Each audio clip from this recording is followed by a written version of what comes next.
ഇടുക്കിയിൽ വീണ്ടും കാറിൽ സാഹസിക യാത്ര. വാഗമൺ പുളിക്കാനം റോഡിലാണ് വിനോദസഞ്ചാരികൾ അപകടകരമായ രീതിയിൽ യാത്ര ചെയ്തത്. കേരള രജിസ്ട്രേഷനിലുള്ള വാഹനത്തിലാണ് അപകടയാത്ര. സുബിൻ തോമസ് ചേരുന്നു വിവരങ്ങളുമായി. സുബിൻ, ഈ യാത്രക്കാരുടെ വിവരങ്ങൾ പോലീസിന് ലഭ്യമായോ? കേസ് എടുക്കലടക്കമുള്ള നടപടികളിലേക്ക് കടന്നുവോ?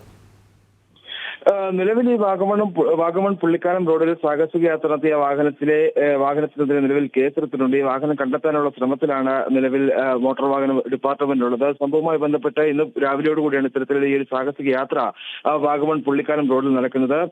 നമുക്കറിയാം, കഴിഞ്ഞ ഏതാനും നാളുകളായി ഈ ഒരു മൂന്നാർ മേഖല കേന്ദ്രീകരിച്ച് വ്യാപകമായി ഈ ഗ്യാപ്പ് റോഡുകളെല്ലാം തന്നെ ഇത്തരത്തിൽ ഈ സാഹസിക യാത്ര നടത്തുന്ന ഒരു സാഹചര്യം ഉണ്ടായിരുന്നു. ഇതിനുശേഷം വലിയ രീതിയിലുള്ള ഇടപെടൽ മോട്ടോർ വാഹന വകുപ്പ് നടത്തുകയും ചെയ്തിരുന്നു. അതിന് പിന്നാലെയാണ് നിലവിൽ ഇപ്പോൾ ഒരു വാഗമൺ പുള്ളിക്കാനം റോഡിലും സമാനമായ രീതിയിലുള്ള ഇത്തരത്തിലുള്ള സാഹസിക യാത്രകൾ ആവർത്തിക്കപ്പെടുന്നത്.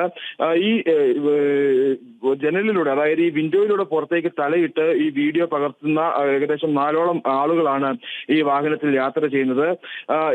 അതിനുശേഷം ഈ പുറകിലുള്ള വാഹനത്തിലുള്ള ആളുകൾ വീഡിയോ എടുക്കുന്നത് ശ്രദ്ധയിൽപ്പെട്ടതോടുകൂടി ഈ ഒരു വാഹനത്തിനുള്ളിലേക്ക് തന്നെ തിരികെ കയറുന്ന ഒരു സാഹചര്യമാണ് ഉണ്ടായത്. അത്യന്തം സാഹസികമായി തന്നെയാണ് ആ ഒരു യാത്ര അവർ ആ ഒരു വാഹനത്തിൽ നടത്തിയത് എന്നുള്ളത് ദൃശ്യങ്ങളിൽ നിന്നാലും വ്യക്തമാണ്. ഈ സംഭവവുമായി ബന്ധപ്പെട്ട് ഈ വാഹനം കണ്ടെത്താനുള്ള ശ്രമങ്ങൾ മോട്ടോർ വാഹന വകുപ്പ് ആരംഭിച്ചിട്ടുണ്ട്.